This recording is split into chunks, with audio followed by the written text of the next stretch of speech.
ಆತ್ಮೀಯ ವೀಕ್ಷಕರೇ, Royson creations YouTube ಚಾನಲ್ಗೆ ನಿಮಗೆ ಸ್ವಾಗತ. ಇಂದಿನ ಈ ವಿಡಿಯೋದಲ್ಲಿ 9ನೇ ತರಗತಿಯ ಗಣಿತ ವಿಷಯದ SA2 ಮಾಡೆಲ್ ಕ್ವಶನ್ ಪೇಪರನ್ನು ನಿಮ್ಮ ಜೊತೆ ಶೇರ್ ಮಾಡ್ತಾ ಇದ್ದೀವಿ. ಮಕ್ಕಳ, ಯಾರೆಲ್ಲ ಮೊದಲ ಬಾರಿ ನಮ್ಮ ಚಾನಲ್ ನೋಡ್ತಾ ಇದ್ದೀರಾ ಸಬ್ಸ್ಕ್ರೈಬ್ ಮಾಡಿ ಹಾಗೂ ನಿಮ್ಮ ಫ್ರೆಂಡ್ಸಿಗೆ ಶೇರ್ ಮಾಡಿ. ಸೊ ಈಗ ಆಲ್ರೆಡಿ DSRTಯಿಂದ ಬಿಟ್ಟಿರುವಂತಹ 6 ಮಾಡೆಲ್ ಕ್ವಶನ್ ಪೇಪರ್ಸನ್ನು ನಿಮಗೆ ಶೇರ್ ಮಾಡಿದ್ದೀವಿ ಮಕ್ಕಳ. ವೀಡಿಯೋಸ್ದು ನಮ್ಮ ಚಾನಲಲ್ಲಿ ಇರ್ತದೆ. ಆ ಎಲ್ಲ ಲಿಂಕು ಅದ್ರ ಜೊತೆಗೆ ಹಲವಾರು ಮಾಡೆಲ್ ಕ್ವಶನ್ ಪೇಪರ್ಸನ್ನು ಪ್ರತಿ ಸಬ್ಜೆಕ್ಟಿಗೂ ಮಾಡಿದ್ದೀವಿ. ಆ ಎಲ್ಲ ಲಿಂಕ್ ನಿಮಗೆ ಡಿಸ್ಕ್ರಿಪ್ಷನ್ಗೆ ಹೋದರೆ ಸಿಗ್ತದೆ. ಅದನ್ನು ನೋಡಿ ನಿಮ್ಮ ಎಕ್ಸಾಮ್ಗೆ ಪ್ರಿಪೇರ್ ಆಗಿ. ಮಾಡೆಲ್ ಕ್ವಶನ್ ಪೇಪರ್ ಸಿಕ್ತಷ್ಟು ನಿಮಗೆ ಎಕ್ಸಾಮ್ಗೆ ಪ್ರಿಪೇರ್ ಆಗಲಿಕ್ಕೆ ಒಂದು ಐಡಿಯಾ ಸಿಗ್ತದೆ ಅಂತ ಹೇಳ್ತಾ ವಿಡಿಯೋನ ಪ್ರಾರಂಭಿಸ್ತಾ ಇದ್ದೀವಿ. ಫಸ್ಟ್ ಮೇನ್ ಬಹು ಆಯ್ಕೆಯ ಪ್ರಶ್ನೆಗಳು 8 ಪ್ರಶ್ನೆಗಳಿರುತ್ತೆ. ಈ ಕೆಳಗಿನವುಗಳಲ್ಲಿ ಯಾವುದು ಅಭಾಗಲಬ್ಧ ಸಂಖ್ಯೆ ಅಂತ ಕೇಳಿದ್ದಾರೆ. ಸೊ ಇಲ್ಲಿ √25 ಪೈ 1.5 4/3 ಇದೆ. ಸೊ ಪೈ ಅನ್ನೋದೇನಾಗಿರುತ್ತೆ, ಒಂದು ಅಭಾಗಲಬ್ಧ ಸಂಖ್ಯೆ. Option B is the right answer. Second question, x² - x - 6 ಬಹುಪದೋಕ್ತಿಯ ಮಹತ್ತಮ ಘಾತವನ್ನು ಕೇಳಿದ್ದಾರೆ ಮಕ್ಕಳ. ಸೊ ಇಲ್ಲಿ ಮಹತ್ತಮ ಘಾತ ಅಂದರೆ ಘಾತ ಯಾವುದು ಜಾಸ್ತಿ ಇರುತ್ತೆ ನೋಡಿ, 2. ಹಾಗಾಗಿ ಮಹತ್ತಮ ಘಾತ 2 ಆಗಿರ್ತದೆ. ನೆಕ್ಸ್ಟ್ ಮೂರನೇ ಪ್ರಶ್ನೆ, ಮೂರನೇ ಚತುರ್ಥಕದಲ್ಲಿರುವಂತಹ x, y ಬಿಂದುವಿನ ಚಿಹ್ನೆಗಳು ಕೇಳಿದ್ದಾರೆ. ಸೊ ಮೂರನೇ ಚತುರ್ಥಕ ಅಂತ ಹೇಳಿದರೆ ಅದು ಮೈನಸ್ ಆಗಿರುತ್ತೆ. ನಿಮಗೆ ಈ ಥರ ಚತುರ್ಥಕವನ್ನು ಬರ್ತ್ಕೊಳ್ಳಿ. ಪ್ಲಸ್ ಮೊದಲನೇದು, ಅದರ ಆಪೋಸಿಟ್ ಮೈನಸ್. ಸೊ ಹಾಗಾಗಿ option C is the right answer. Next ನಾಲ್ಕನೇ ಪ್ರಶ್ನೆ, AX + BY + C = 0 ಎಂಬುದು ಈ ಕೆಳಗಿನ ಯಾವುದರ ಆದರ್ಶ ರೂಪ ಅಂತ ಕೇಳಿದ್ದಾರೆ ಮಕ್ಕಳ. ಸೊ ಅದು 2 ಚರಾಕ್ಷರವುಳ್ಳ ರೇಖಾತ್ಮಕ ಸಮೀಕರಣಗಳ ಆದರ್ಶ ರೂಪ ಆಗಿರ್ತದೆ. ಹಾಗಾಗಿ option c right answer. Fifth question, ಯೂಕ್ಲಿಡ್ನ ಪ್ರಸಿದ್ಧ ಗ್ರಂಥ ದಿ ಎಲಿಮೆಂಟ್ಸ್ನಲ್ಲಿರುವ ಒಟ್ಟು ಅಧ್ಯಾಯಗಳ ಸಂಖ್ಯೆಯನ್ನು ಕೇಳಿದ್ದಾರೆ ಮಕ್ಕಳ. ಸೊ ಅದು 13 ಆಗಿರ್ತದೆ. ಹಾಗಾಗಿ option A right answer. Next, ಒಂದು ಪೂರ್ಣ ಕೋನಕ್ಕೆ ಸಮನಾಗಿರುವ ಸರಳ ಕೋನಗಳ ಸಂಖ್ಯೆ. ಸೊ ಒಂದು ಪೂರ್ಣ ಕೋನಕ್ಕೆ ಸಮನಾಗಿರುವಂಥ ಸರಳ ಕೋನಗಳು ಸಹ ಎಷ್ಟಾಗಿರ್ತವೆ ಅಂತ ಹೇಳಿದ್ರೆ 2 ಇರ್ತವೆ ನೋಡಿ. ಇದೇ ಪೂರ್ಣ ಕೋನ. ಸೊ ಇಲ್ಲಿ ನೋಡಿ, ಸೊ ಅಲ್ಲಿಗೆ ನಮಗೆ ಎಷ್ಟು 2 ಕೋನಗಳು, 180 ಡಿಗ್ರಿ 180 ಡಿಗ್ರಿ. ಸೊ ಹಾಗಾಗಿ 2 is the right answer. Next, ಸಮತಲದಲ್ಲಿ ಸಮನಾದ ತ್ರಿಜ್ಯಗಳನ್ನು ಹೊಂದಿರುವ 2 ವೃತ್ತಗಳು ಯಾವಾಗಲೂ ಸರ್ವಸಮವಾಗಿ ಇರ್ತವೆ. ಸೊ ಅದು ಆಪ್ಷನ್ ನೋಡೋ ಅವಶ್ಯಕತೆನೇ ಇಲ್ಲ. ಆಪ್ಷನ್ ಬಿ ನಲ್ಲಿರುವಂತಹ ಸರ್ವಸಮ is the right answer. Next 8ನೇ ಪ್ರಶ್ನೆ, 7 ಸೆಂಟಿಮೀಟರ್ ತ್ರಿಜ್ಯವಿರುವ ಗೋಳದ ಮೇಲ್ಮೈ ವಿಸ್ತೀರ್ಣ ಅಂತ ಕೇಳಿದ್ದಾರೆ ಮಕ್ಕಳ. ಸೊ ಗೋಳದ ಮೇಲ್ಮೈ ವಿಸ್ತೀರ್ಣಕ್ಕೆ ಸೂತ್ರವನ್ನು ಹಾಕಿ, ನಮಗೆ ಗೊತ್ತಿದೆ ಮಕ್ಕಳ, 4πr² ಇಸ್ ದ ಫಾರ್ಮುಲಾ. ಇದೇ ನೋಡಿ, 4πr² ಅಂತ ಹೇಳಿ ನೀವು ಬರ್ಕೋಬೇಕು ಗೋಳದ ಮೇಲ್ಮೈ ವಿಸ್ತೀರ್ಣದ ಸೂತ್ರ. ಸೊ 4 × 22/7 × 7 × 7 ಕ್ಯಾನ್ಸಲ್ ಆಗಿ ಮಲ್ಟಿಪ್ಲೈ ಮಾಡಿದ್ರೆ ನಮಗೆ ಬರುವಂತಹ ಆನ್ಸರ್ ಎಷ್ಟಾಗಿರ್ತದೆ ಅಂದರೆ 616 ಸೆಂಟಿಮೀಟರ್² ಆಗಿರ್ತದೆ. ಹಾಗಾಗಿ option c right answer. Second main ಒಂದು ವಾಕ್ಯದಲ್ಲಿ ಉತ್ತರಿಸಿ. 9ನೇ ಪ್ರಶ್ನೆ, ಭಾಗಲಬ್ಧ ಸಂಖ್ಯೆಯನ್ನು ವ್ಯಾಖ್ಯಾನಿಸಿ ಅಂತ ಹೇಳಿ ಕೇಳಿದ್ದಾರೆ ಮಕ್ಕಳ. ಸೊ P/Q ರೂಪದಲ್ಲಿ ಇರುವಂಥ ಸಂಖ್ಯೆಗಳನ್ನೇ ನಾವು ಭಾಗಲಬ್ಧ ಸಂಖ್ಯೆಗಳು ಅಂತ ಹೇಳಿ ಕರೆಯಲಾಗ್ತದೆ. ನೆಕ್ಸ್ಟ್ 10ನೇ ಪ್ರಶ್ನೆ, 2 - x² + x³ ಬಹುಪದೋಕ್ತಿಯಲ್ಲಿ x ನ ಸಹಗುಣಕಗಳನ್ನು ಬರೆಯಿರಿ ಅಂತ ಹೇಳಿದ್ದಾರೆ ಮಕ್ಕಳ. ಸೊ x ನ ಸಹಗುಣಕ ಏನಾಗಿರ್ತದೆ, -1 ಆಗಿರ್ತದೆ. ಹಾಗಾಗಿ -1 ರೈಟ್ ಆನ್ಸರ್. ನೆಕ್ಸ್ಟು ಮೂಲ ಬಿಂದುವಿನ ನಿರ್ದೇಶಾಂಕಗಳನ್ನು ಬರೀರಿ. ಸೊ ಇದನ್ನು ನಾವು ಮೂಲ ಬಿಂದು ಅಂತೀವಿ. ಸೊ ಇಲ್ಲೇನಿರುತ್ತೆ 0,0. ಸೊ ಹಾಗಾಗಿ ಡೈರೆಕ್ಟಾಗಿ ನೀವು ಬರೀಬಹುದು 0,0. ನೆಕ್ಸ್ಟ್, ಯೂಕ್ಲಿಡ್ನ 4ನೇ ಆಧಾರ ಪ್ರತಿಜ್ಞೆಯನ್ನು ಬರೀಲಿಕ್ಕೆ ಕೇಳಿದರೆ. ಸೊ 4ನೇ ಆಧಾರ ಪ್ರತಿಜ್ಞೆ, ಎಲ್ಲ ಲಂಬಕೋನಗಳು ಒಂದಕ್ಕೊಂದು ಸಮವಾಗಿರ್ತವೆ. 13ನೇ ಪ್ರಶ್ನೆ, ಚಕ್ರೀಯ ಚತುರ್ಭುಜ ಎಂದರೇನು? 4 ಶೃಂಗಗಳು ವೃತ್ತದ ಮೇಲಿರುವಂತಹ ಚತುರ್ಭುಜ. ಸೊ ಅದಕ್ಕೆ ನಿಮಗೆ ಗೊತ್ತಾಗಲಿಲ್ಲ ಅಂದರೆ ಇದನ್ನು ನಾವು ಏನಂತೀವಿ ಗೊತ್ತಾ ಮಕ್ಕಳ, ಚಕ್ರೀಯ ಚತುರ್ಭುಜ ಅಂತ ಹೇಳಿ ನಾವು ಕರೆಯುವಂಥದ್ದು. ಈ ರೀತಿಯ ಚಿತ್ರವನ್ನು ಹೊಂದಿರಬೇಕು. ಇದನ್ನೇ ಚಕ್ರೀಯ ಚತುರ್ಭುಜ ಅಂತ ಹೇಳಿ ಕರೆಯುವಂಥದ್ದು. ನೆಕ್ಸ್ಟ್, ಹೆರಾನ್ಸ್ನ ಸೂತ್ರದಲ್ಲಿ ಎಸ್ ಎಂದರೇನು ಅಂತ ಕೇಳಿದರೆ. ಸೊ ತ್ರಿಭುಜದ ಅರ್ಧ ಸುತ್ತಳತೆ S = A + B + C / 2 ಆಗಿರುತ್ತೆ. ನೆಕ್ಸ್ಟ್, ಶಂಕುವಿನ ಹೋರೆ ಎತ್ತರವನ್ನು ಕಂಡುಹಿಡಿಯುವ ಸೂತ್ರ √h² + r² ಆಗಿರುತ್ತೆ. ನೆಕ್ಸ್ಟ್ ಸ್ತಂಭಲೇಖವನ್ನು ವ್ಯಾಖ್ಯಾನಿಸಿ ಅಂತ ಕೇಳಿದ್ದಾರೆ ಮಕ್ಕಳ. ಸೊ ದತ್ತಾಂಶಗಳನ್ನು ಸ್ತಂಭಗಳ ಮೂಲಕ ಪ್ರತಿನಿಧಿಸುವಂತಹ ನಕ್ಷೆಗೆ ನಾವು ಸ್ತಂಭಲೇಖ ಅಂತ ಹೇಳಿ ಕರೆಯಲಾಗ್ತದೆ. ಸೊ ಇದಿಷ್ಟು one word answers questions. Next third main 2 ಅಂಕದಲ್ಲಿ ಇರುವ ಪ್ರಶ್ನೆಗಳು ಬರ್ತದೆ. 17ನೇ ಪ್ರಶ್ನೆ 0.666 ಅನ್ನು P/Q ರೂಪದಲ್ಲಿ ವ್ಯಕ್ತಪಡಿಸಿ. ಸೊ ಇದು ನಮಗೆ ಬಹಳ ಈಸಿ ಇದೆ ಮಕ್ಕಳ. ಫಸ್ಟ್ ನೀವೇನಂತ ಹೇಳಿ ತಗೋತೀರಾ, x = 0.66 ಅಂತ ಹೇಳಿ ತಗೋತೀರಾ. ಆಮೇಲೆ 10ನ್ನು ಎರಡೂ ಕಡೆ ನೀವು ಮಲ್ಟಿಪ್ಲೈ 100ನ್ನು ಮಲ್ಟಿಪ್ಲೈ ಮಾಡಿದ್ರೆ ವಿಲ್ ಗೆಟ್ 6.666. ಸಾರಿ, ನಿಮಗೆ ಅದು ಗೊತ್ತಿದೆ, ಹಾಗಾಗಿ ನಾನು ಅದನ್ನು ಹೇಳಕ್ಕೆ ಹೋಗಲ್ಲ. ನೆಕ್ಸ್ಟು x-1 ಎಂಬುದು 4x³ plus 3x² minus 4x plus K ಇದರ ಅಪವರ್ತನವಾಗಿದ್ದರೆ ಕೆನ ಬೆಲೆಯನ್ನು ಕಂಡುಹಿಡಿಯಿರಿ. ಸೊ ಬರ್ಕೊಳ್ಳೋಣ ಮಕ್ಕಳ. ಸೊ ಕೆ ಬೆಲೆಯನ್ನು ಕಂಡುಹಿಡಿಬೇಕು. ಸೊ ಅವರೇ ಕೊಟ್ಟಿದ್ದಾರೆ ನಮಗೆ. ಕ್ವಶನನ್ನು ಇನ್ನೊಂದ್ಸರಿ ನೋಡ್ಕೊಳ್ಳಿ. x -1 ಇರೋದು x +1 ಆಗುತ್ತೆ. ಸೊ ಬೆಲೆಗಳನ್ನ ಸಬ್ಸ್ಟಿಟ್ಯೂಟ್ ಮಾಡಿದ್ರೆ 4 × 1³ + 3 × 1² -4 × 1 + k ಆಗ್ತದೆ.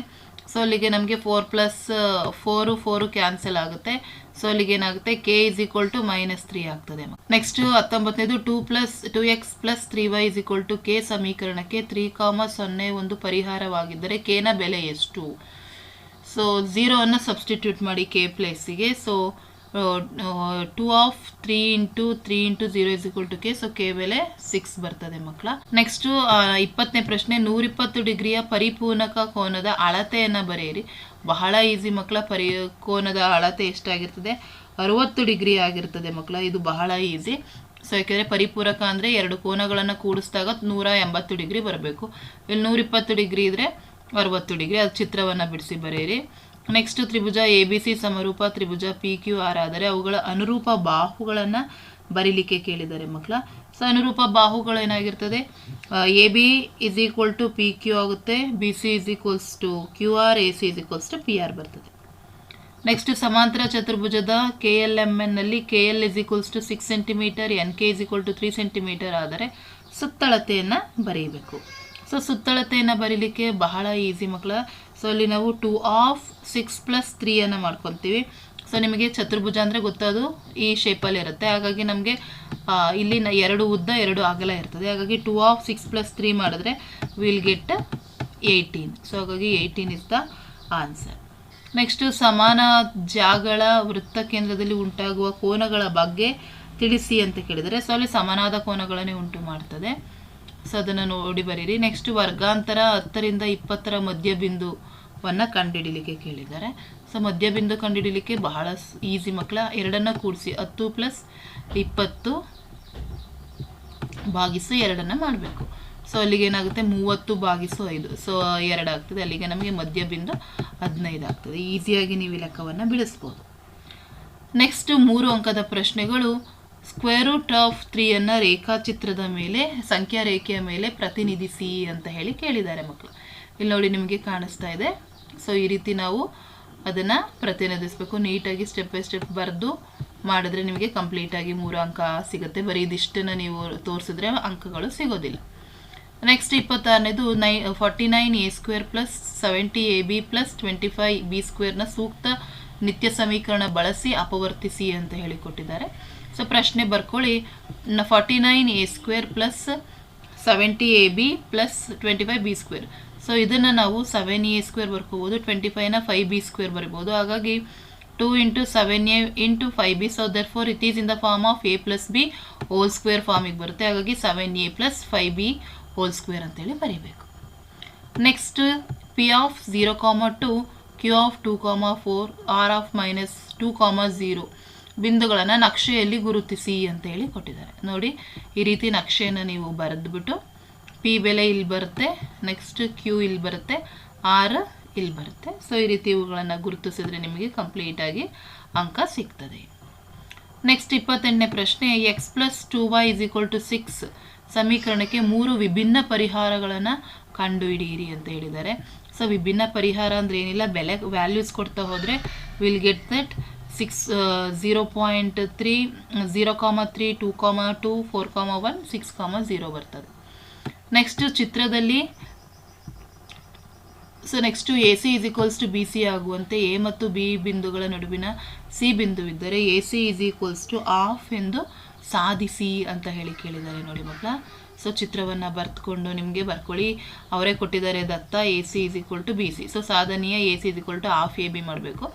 ಸೊ ಬರ್ಕೊಳ್ಳೋಣ. ಸೊ ಎ ಸಿಯನ್ನು ಎರಡೂ ಕಡೆ ನಾವು ಕೂಡಿದಾಗ ನಮಗೆ a c plus a c is equals to b c plus a c. So 2AC is equal to b c plus a c ಆಗ್ತದೆ. B c plus a c ಅಂತ ಹೇಳಿದರೆ ಎ ಬಿ, ಏಕೆಂದರೆ ಎ ಬಿ ರೇಖೆಯಲ್ಲಿ ಐಕ್ಯವಾಗಿರ್ತದೆ. ಹಾಗಾಗಿ 2AC is equal to a b. ಸಮಾನ ಅಂಶಗಳಿಗೆ ಸಮಾನ ಅಂಶನ ಕೂಡಿದಾಗ ಮೊತ್ತವು ಸಮನಾಗಿರ್ತದೆ. ಹಾಗಾಗಿ a c is equals to half a b ಆಗ್ತದೆ. ನೆಕ್ಸ್ಟ್ 30ನೇ ಪ್ರಶ್ನೆ. ಚಿತ್ರದಲ್ಲಿ l k parallel to n p, ಕೋನ l is equals to 100 degree, ಕೋನ n is equals to 50 degree ಆದರೆ ಎಕ್ಸ್ನ ಬೆಲೆಯನ್ನು ಕಂಡುಹಿಡಿರಿ. ಸೊ ಈ ವ್ಯಾಲ್ಯೂನ ನಾವು ಕಂಡುಹಿಡಿಬೇಕಾಗ್ತದೆ ಮಕ್ಕಳ. ಸೊ ಬರ್ಕೊಳ್ಳಿ ನೋಡಿ, ಅದಕ್ಕೆ ಕಂಪ್ಲೀಟಾಗಿ ಆನ್ಸರ್ ಇಲ್ಲಿದೆ ನೋಡಿ, ಪ್ರಾಕ್ಟೀಸ್ ಮಾಡ್ಕೊಳ್ಳಿ. ಇದರ PDF ಅನ್ನು ಡಿಸ್ಕ್ರಿಪ್ಷನ್ಗೆ ಹಾಕಿರ್ತೀನಿ, ಪ್ರಾಕ್ಟೀಸ್ ಮಾಡ್ಕೊಳ್ಳಿ. ನೆಕ್ಸ್ಟ್ 31ನೇ ಪ್ರಶ್ನೆ. ಸಮಬಾಹು ತ್ರಿಭುಜದ ಪ್ರತಿ ಕೋನವು 60 ಡಿಗ್ರಿ ಎಂದು ಸಾಧಿಸಿ.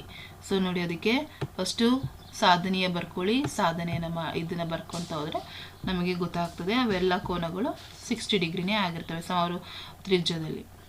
ನೆಕ್ಸ್ಟು 32ನೇ ಪ್ರಶ್ನೆ. ಒಂದು ತ್ರಿಭುಜದ ಬಾಹುಗಳು 122 ಮೀಟರ್, 22 ಮೀಟರ್, 120 ಮೀಟರ್ ಆಗಿದ್ದರೆ ಅದರ ವಿಸ್ತೀರ್ಣವನ್ನು ಹೆರಾನ್ಸ್ ಸೂತ್ರದಿಂದ ಕಂಡುಹಿಡಿಯಿರಿ. ಸೊ ಹೆರಾನ್ಸ್ ಸೂತ್ರ ಗೊತ್ತಿದೆ ಮಕ್ಕಳ. ಫಸ್ಟು ಎ ಬಿ ಸಿ ಬರ್ಕೊಳ್ಳಿ, ಎಸ್ ಅನ್ನು ಕಂಡುಹಿಡ್ಕೊಳ್ಳೋಣ. ಇವು ಮೂರನ್ನು ಕೂಡಿಸಿ ಡಿವೈಡೆಡ್ ಬೈ 3 ಮಾಡಿದ್ರೆ ನಮಗೆ ಎಸ್ ಬರ್ತದೆ. So square root of S into S minus A into S minus B into S minus C. So values ಎಲ್ಲ ಇಲ್ಲಿಗೆ ಸಬ್ಸ್ಟಿಟ್ಯೂಟ್ ಮಾಡಿ ಮಲ್ಟಿಪ್ಲೈ ಮಾಡಿದರೆ ವಿಲ್ ಗೆಟ್ 1320 ಸೆಂಟಿಮೀಟರ್ ಸ್ಕ್ವೇರ್ ಆಗ್ತದೆ.